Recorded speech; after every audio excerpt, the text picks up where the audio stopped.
क्या आपको ऐसा लग रहा है आज शायद वो मेरे से बात कम कर रहा है, इसमें मेरी गलती हो सकती है क्योंकि बात कम करने का कारण आपने खुद को लगाया, या इसके अलावा किसी के ना कमेंट आने का रीज़न आपने खुद लगाया कि मेरी कोई गलती हो सकता है ये पर्सनलाइजेशन हो, जो कॉग्निटिव डिस्टॉर्शन का 10वां पॉइंट है जो हम आज की वीडियो में देखने वाले हैं। इसमें हम देखेंगे कि पर्सनलाइजेशन है क्या, रियल एग्जांपल देखेंगे जो मैं आपको बताऊंगा। उसके बाद हम देखेंगे इसकी रीज़न क्या है, इसके पीछे क्या साइकोलॉजिकल साइंस है, क्यों होता है ऐसे हमारे साथ, और उसके बाद देखेंगे कि इसका सोल्यूशन क्या है जो घर बैठे आप प्रैक्टिस करके इससे बाहर आ सकते हो। तो देर ना करते हुए वीडियो को स्टार्ट करते हैं, और अभी पहले वीडियो आपने नहीं देखे हो तो उसकी लिंक मैं दे दूंगा, वहां से आप देख सकते हो या तो फिर चैनल पे जाकर देख सकते हो। तो चलो, अब तक सब्सक्राइब नहीं किया तो सब्सक्राइब करिए क्योंकि आपका प्रॉब्लम मेरा प्रॉब्लम है, और पसंद आए तो लाइक करिए। तो देखिए, पर्सनलाइजेशन यानी हर बात को खुद से जोड़ लेना। हर बात हम क्या करते हैं ना, उसका कोई अलग भी रीजन हो सकता है, मगर कोई दूसरा लॉजिक भी हो सकता है रियलिस्टिक, मगर हम खुद पे ले लेते हैं। बहुत बार रिलेशनशिप में होता है, कई जॉब पे भी ये चीज़ें देखी गई है, और हम उसके रिलेटेड कुछ एग्जांपल देखेंगे। वह उदास है, जरूर मेरी वजह होगी। देखिए, कोई फैमिली मेंबर या पार्टनर कोई भी हो सकता है, अगर वो उदास है तो आप खुद मान लेते हो कि इसका रीजन मैं ही हूं, तो हो सकता है ये वही है पर्सनलाइजेशन जो आप करते हो। हर बात खुद से जोड़ लेना। देखिए, हर बात को, सिर्फ एक बात को नहीं जोड़ते, हर बात को मान लेते हैं कि ये मेरे कारण हो रहा है, तो ये गलत है। मगर कभी कभार हो रहा है तो ठीक है, मगर हर बात आप खुद से जोड़ लेना यानी बिना सबूत यह मान लेना कि नकारात्मक चीज की वजह मैं हूं। जो भी निगेटिव चीजें हो रही है आपके साथ, तो बिना सबूत के, आपके पास कोई भी एविडेंस नहीं है, ठीक है ना, आपके पास एविडेंस नहीं मिल रहा है, और हर एक चीज को आप खुद से जोड़ रहे जो निगेटिव चीज है, तो वो है फिर पर्सनलाइजेशन। उसको हम पर्सनलाइजेशन कहते हैं, वो है कॉग्निटिव डिस्टॉर्शन का 10वां पॉइंट। अब देखते हैं रियल एग्जांपल। पहले लेंगे हम रिलेशनशिप के बारे में। पार्टनर आज थोड़ा शांत है, आप तुरंत सोचते हैं वह मुझसे नाराज है। असलियत में सिर्फ वो शांत है। अब उसके पीछे रीजन कुछ भी हो सकते हैं, मगर आपने खुद पे क्या सोच लिया, कोई भी चीज को खुद का रीजन लगाना, खुद का कारण बनाना, यानी कि पर्सनलाइजेशन। वो मुझसे नाराज है तो क्या असलियत क्या रहती है, उसका ऑफिस का स्ट्रेस हो सकता है, या उसकी तबीयत ठीक ना हो। ये चांसेस, ये एग्जांपल सिर्फ यही नहीं, ये एक पर्सनालिटी भी बताती है। मेल और फीमेल की एक अलग साइकोलॉजी है, इस पे कुछ बुक भी बने हैं। ये एग्जांपल से मुझे याद आया है कि मैं ये भी पॉइंट आपको एक नॉलेज के लिए बता देता हूँ।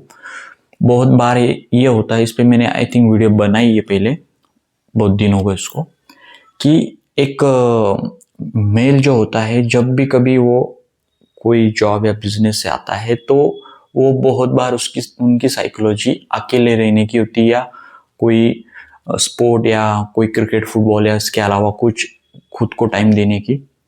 मगर यहाँ जो उम्मीद होती है वो पार्टनर की, फीमेल पार्टनर की, उनको लगता है कि कुछ भी, उनकी जो उम्मीद अलग होती है और वो नहीं होती वो चीज़ें उस टाइम पे, तो यहाँ क्राइसिस आने लगते हैं, प्रॉब्लम आने लगती है। तो ये जानना ज़रूरी है एक फीमेल को कि एक मेल इस तरह से सोचता है जब कोई काम या जॉब या कुछ भी चीज़ करके आता है। तो इसमें एक अलग सा वीडियो मैंने बनाया है, आई थिंक उस पर आप देख सकते हो। तो ये, या तो उसका रीज़न क्या है, स्ट्रेस भी हो सकता है, या और कुछ, खुद को टाइम देना भी रीज़न हो सकता है। वो बहुत बार देखा गया है, खुद को टाइम निकालने के लिए। तो ये जो एग्जांपल था, तो ये यहाँ पे क्या है, मुझसे नाराज है, वह मुझसे, यानी कि खुद रीजन लगाया कि मेरे कारण वो नाराज है। तो ऐसा कुछ भी एविडेंस नहीं है, इसका रीजन है पर्सनलाइजेशन जो आपने कर लिया है। अब आते हैं ऑफिस की। इस पे बॉस ने कहा आज रिपोर्ट में थोड़ा सा इंप्रूवमेंट चाहिए। क्या है, थोड़ा सा। आपने सोचा, आपके दिमाग ने क्या सोचा, मैं बिल्कुल बेकार एम्प्लॉय हूं। देखिए, मगर आपके जो भी एचआर या कोई बॉस जो भी था, ठीक है ना, सीईओ, तो उन्होंने सिर्फ आपको इम्प्रूवमेंट के लिए कहा था, क्योंकि ये कंपनी का रूल है, वो खुद को इम्प्रूव करना चाहते हैं, कंपनी को चाहते हैं, इसलिए वो कहते हैं। मगर हम जो आपने सोचा कि बेकार एम्प्लॉय में बेकार एम्प्लॉय है, तो ये सेंटेंस ही से पता चल जाता है कि ये पर्सनलाइजेशन है, ये आपने पर्सनल ले लिया है, जो कि यहाँ कुछ भी बॉस के सेंटेंस में नहीं दिखाई दे रहा। मगर असलियत क्या होती है मालूम है?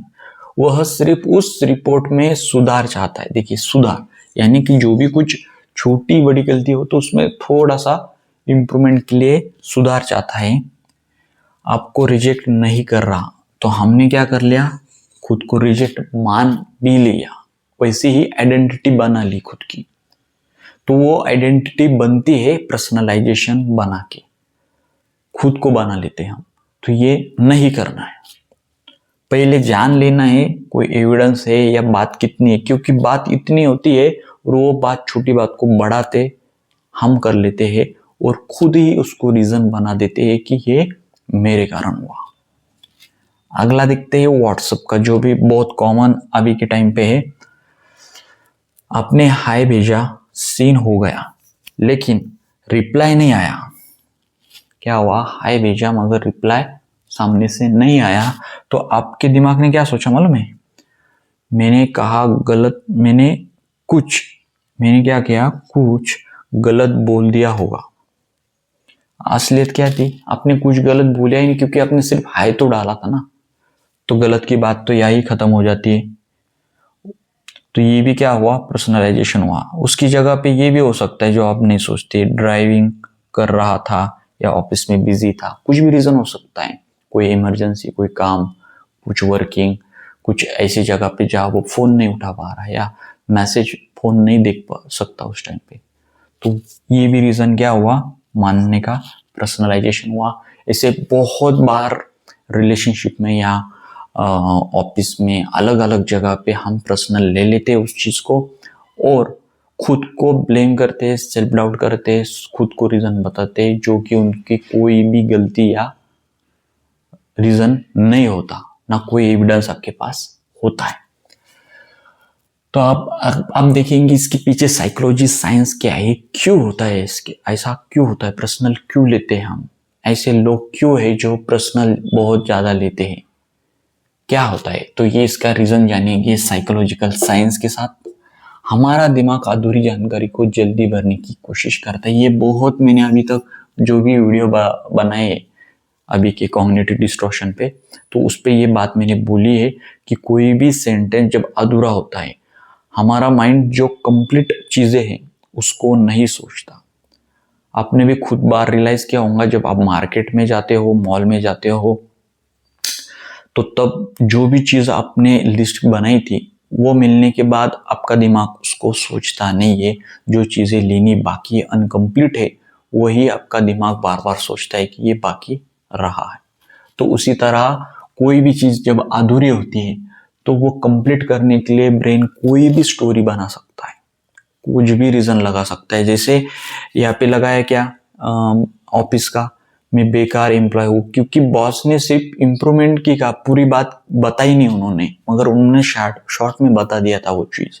जैसे यहाँ पे भी आगे हाय बोला मगर आगे की चीजें अनकंप्लीट थी, मालूम नहीं थी, इसलिए ब्रेन ने क्या कर लिया, मान लिया आपने कि मैं गलत हूँ। चाहे रिलेशनशिप में भी देख लो कि पार्टनर आज थोड़ा शांत है और तुरंत सोचता है, तो तुमने बात ही नहीं की, कम्युनिकेशन हुआ ही नहीं, इसलिए आपको वो आधा अधूरा अजम्पशन आपने बना लिया। बहुत बार अजम्पशन हम माइंड बना लेता है और थॉट ये फैक्ट नहीं होते, मैंने बहुत बार कहा है, बहुत से थॉट फैक्ट ही होते ही नहीं, 90% से ऊपर मैं तो कहूँगा। तो इसलिए सेंटेंस पूरा करने के लिए माइंड कोई ना कोई स्टोरी बना लेता है। कहीं पे देखो आप, पूरा कम्युनिकेशन या पूरी चीजें हो ही नहीं, इसलिए माइंड ने पर्सनल या पर्सनलाइजेशन उसको कर लिया। यही इसका साइकोलॉजिकल साइंस और रीजन है। अगला है, जब एंजाइटी या लॉस सेल्फ स्टीम होती है तब ब्रेन बार बार खुद को ही कारण मान लेता है। देखिए, जब एंजाइटी बढ़ जाती है, बहुत चिंता करते हैं हम, तो लो सेल्फ स्टीम होती है, यानी कि खुद को हम कम मानते हैं, सोचने लगते हैं। जैसे ये एग्जाम्पल है, पार्टनर के बारे में सोच रहे होंगे कि क्यों नहीं बोल रहे, ये हुआ वो, एंग्जाइटी कर रहे, कम मान रहे, मान लिया कुछ तो भी। चाहे ये मैसेज के बारे में रिप्लाई नहीं आया तो सोचने लगे, एंग्जाइटी होने लगी, कुछ तो भी लो सेल्फ स्टीम होने के कारण ब्रेन में बार बार खुद को ही कारण देने के कारण कुछ माइंड एक स्टोरी बना के चिपका देता है। ये उसकी रीजन। इसे सेल्फ रिफ्रेशनल थिंकिंग कहते हैं, यानी कि खुद ही कुछ रेफरेंस के साथ जो अजम्पशन है, ना कोई लॉजिक लग रहा है ना कोई एविडेंस है, ठीक है, उस बेस पे हम चिपका लेते हैं, उसे ये थिंकिंग कहते हैं। इसी से स्ट्रेस हार्मोन, देखिए स्ट्रेस हार्मोन यानी कि कॉर्टिसोल जो बढ़ सकता है, क्योंकि हम बहुत उस पर सोचते रहते बार बार बार बार, तो हम एंग्जाइटी के बाद हम स्ट्रेस में भी जाते हैं, हमारा जो कॉर्टिसोल है उस पर इम्पैक्ट होता है बॉडी पे, और वो जो हार्मोन्स है कॉर्टिसोल वाला, वो क्या होता है, बहुत बढ़ जाता है और आप स्ट्रेस में भी चले जा सकते हो। इसके अलावा ओवर थिंकिंग शुरू हो जाती है। मैं कहूँगा स्टार्टिंग में ओवर थिंकिंग होती है, बाद में एंग्जाइटी, फिर बाद में स्ट्रेस में जाती है। तो शुरुआत ओवर थिंकिंग में होती है, बहुत सोचने लगते हैं, फिर चिंता करने लगते हैं। अगर ये टाइम तक आपने वो कंप्लीट कम्युनिकेट नहीं किया तो अपना खुद का माइंड वो फिर स्ट्रेस में कन्वर्ट हो जाता है, बहुत स्ट्रेस, फिर कॉर्टिसोल भी हार्मोन्स इंक्रीज होने लगता है और आप और थिंकिंग में या स्ट्रेस में रहने लगते हो।